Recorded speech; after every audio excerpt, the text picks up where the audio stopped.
Hello mga kawiti! Kumusta na kayo? Nagbili ako ng adobs.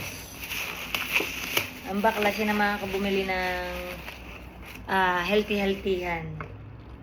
Ay awan ko nasaan. Nagugas ata ng kamay. Tapos humingi na lamang ako ng sabaw. Ang daming adobong ibinigay. Ano gayon? Kita nyo yan. Tayo magkakamay. Hindi pwedeng hindi. Parang siya ay naghugas ng kamay. Naka-uniform siya. Akala niya kasi naka-uniform ako ngayon. Itutularan ko sana siya. Kasi yung uniform ko sa school at saka yan ay parehas. Na color. Para kunyari magkaklase kami. Para hindi kunwari naman pala magkaka- uniform. Walang yan. Girl, kumuha ka ng adobs. Wala, ayoko na. Ayaw mo ganun rin. Sarap na rin mga hita-hita. Nagmamantika. Kain na tayo mga kawits. Ang akin ay ito. Saladicious. Ay, ina. Ang sarap na adobo niya girl. Actually, hindi ko bet ang chicken adobo nila. Tikman mo ara. Mas bet ko pag nag-aadobong chicken si Jessie. Kailangan nilang i-hire si Jessie dyan sa... Gusto ko itong adobo nila maasim-asim. Yung asim ng kilikili ko. Yes. O hindi maasim ang kilikili ko. Sorry. Pero may kilala akong maasim ang kilikili. Hindi ko sasabihin kung sino. Secret! Sino? Maglalala ako. Secret! Asim ng kilikili. Basta secret. Ayan ba yung hindi nakasama sa Hawaii? O hindi. Wala akong sinabing ganun kung sino. Kung sino man yun. Ba't tatlo lang naman talaga tayo napunta ng Hawaii? Diba? Kilala ko kasi tumawag siya. Ikaw talaga binubuking mo ako, ha? Kasi naamoy ko din siya. Grabe siya. Ba? Sabi ko, secret nga. Secret ang gamit na ano. Alam mo yung secret na... Tawag doon? Diba? Jodora. Dami ko. Exena. Busy kaming dalawa niyan. Hindi nyo na kami makakausap. Tapas ko eh. Malapit na ako mabaliw. Baliw na nga.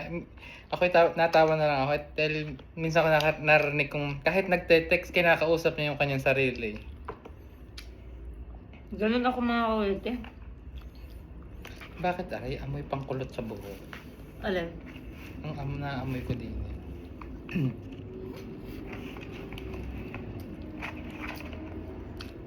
Mga kawite lagi yung kinakausap ang sarili ko. Yan ay tawa na lang ng tao sa gilid.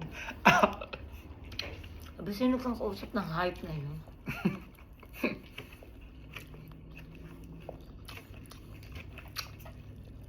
Naluluko ka na. Nagdadalwa-dalwa kami din na. Sa kawarentang pasyente. Oo, kasi Akala ko ganun yung mga kawite. kala nyo, paipis-ipis lang kaming dalawa. Kita nyo, gano'ng oras na? Alaunang pasado na, mag-aalas 2 12:30. na. 1:30. Ngayon pa lang kami lalantak ng kain.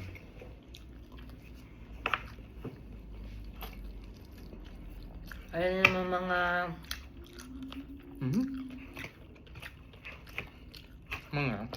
Mga kliyente natin, sa attitude pa. Diba? Kabango ng kinakain mo. Ang sarap nga! Walang... Sabawan mo nga rin aking are.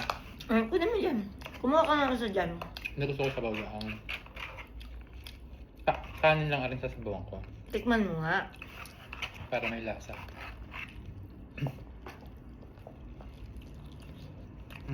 Sarap.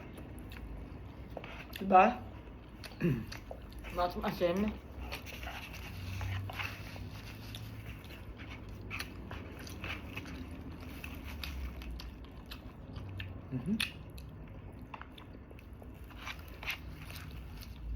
Napasok pa kami. Hanggang lunes pa pala ang pasok namin, girl. Oh my God. Kung maglilib na ulit, iwanan na kita dito.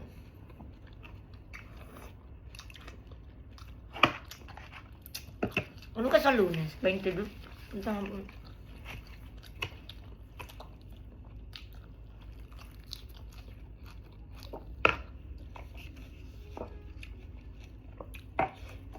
Hindi ka na ba papasok na ano? Ng 24? O papasok ka? Half day tayo nun eh.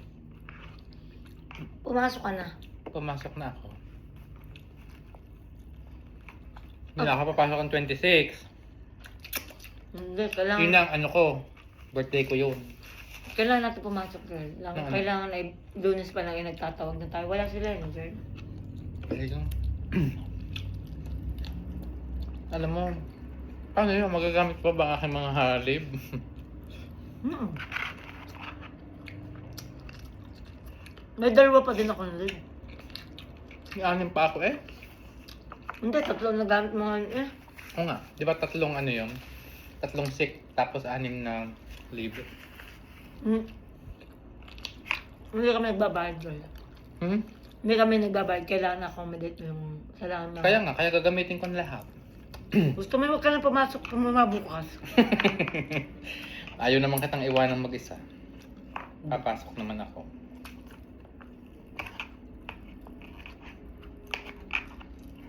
Tapos gamitan mo na ulit yung 15 mo pagpasok ng January. Huwag ka na ulit pumasok. Baka kung makita mo dyan, nagsusuklay na naman. Makita mo ako din sa labas. Kaya Nabaliw na ako. Hinihingot ang sisebe. Sabi ko sa'yo, sino ka? Naluka na.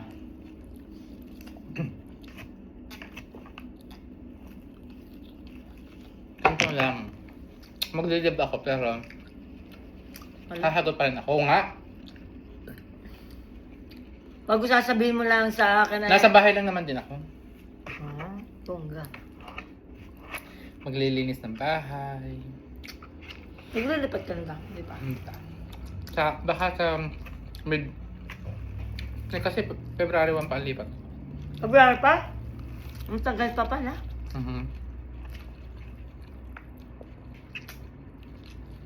Lilipat na ako sa puso mo.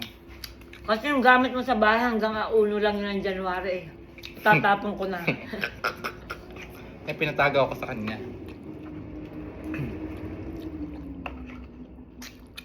Sabi ko, ano yung nandoon, baka mamaya eh...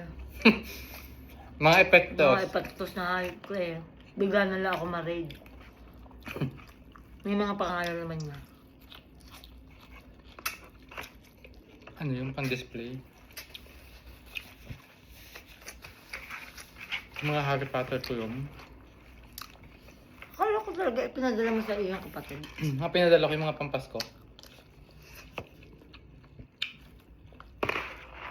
Kaya mo na yan.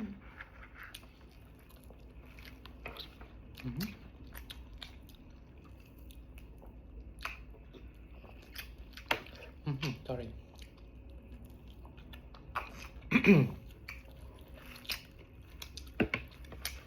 Kapag chubby cattle pala mamaya. Gaano oras yun? Labas ako ng mga 10:30. Wow. Ano, Sarado na ano. Wow. Tamang oras na lang. Bukas na sila sa ano, Tubanga.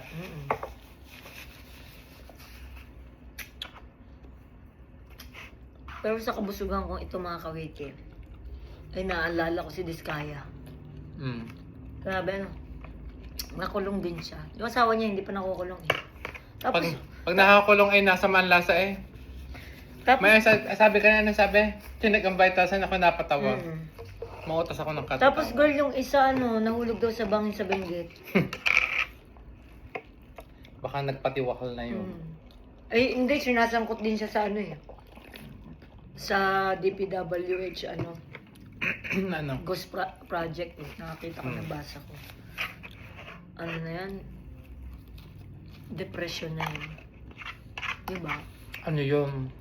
Ang piling naman bigat sa kanyang ulo. Ay, di, guilty. Mm. Bakit ka mag-iisip na gano'n kung alam mo nang wala kang ginagawa ng mga kawiti? Tingnan niyo sila. Aba, sila ang pakasasa ng pakasasa doon. Ang buong pamilya nila. Hindi naman tayo mga Pilipino. Bahala sila sa mga buhay nila. Basta ako'y kakain na lang, nakakakain din eh. Di ba mga kawiti? Mga kanin eh.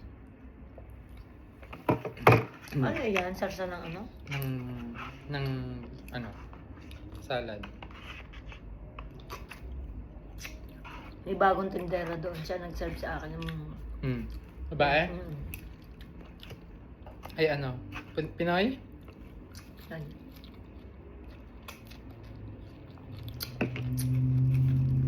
May matanda doon sa park nung ako yung ginaganyonan, matandang babaeng Pilipino. Sabi niya nung ginanon niya siya, ganun din. Ganyan, ko niya siya. Wala, kahapon. Tuloy ulit ako kapag text. Ewan ko sa kanya kung anong problema niya. Kahapon, dalawa namang Pilipino din. Aba, pinagmumura yung teller ng yung USPS. Kaawa ko ah. Grabe po naman ang mga tao. Ano sabi niya doon, tatagalogin ko na lang. Sabi niya, kung mahal mo ang trabaho mo, ayusin mo ang trabaho mo, mabuti kang maging ano ka, magalang ka. Minsan ba? Eh mabait naman yung babae, gusto kasi entertainin sila. Eh hindi nga yun yung clerk number niya to Dito kasi mga kawiti, kapag pumunta ka sa restaurant, kung sino yung waiter mo, Yung ka lang. yun lang ang pagsisilbihan ng waiter mo, kayo lang. Hindi yung kagaya sa Pilipinas na kahit sino na lang ang tawagin mo, hindi ganun. Kasi may kanya-kanyang toka yan ng lamesa. Table. Eh, ganun din dito sa USPS, kanya-kanya din. Ay, hindi daw siya ini-entertain. Eh, hindi nga siya doon ang nakaupo, guys, nakakuha ng tubig sa likod. Pinagmumura. Very demanding, very ano. Ang tawag doon? Entitled. Entitled. Entitled. Mga Pilipinong Tapos tinawag na ako mga kawiti. Sabi na, next guest, di pumunta ako. Sumugod pa rin yung dalawang Pilipino sa likod ko at yung ano ay pinagmumura niya. Lakad pala. Dr. Palo. Di, nakit makikita niyo si Dr. Palo. Mm. Dadaldal pa yun. Babay na, Dr. Palo kami at bigyan mo kami tigba 20. Bye-bye. Kaya mo naman 50. Oo nga, magpapapas ko yan. Pasko Binigyan yan. ako 20. Bye-bye. Love you.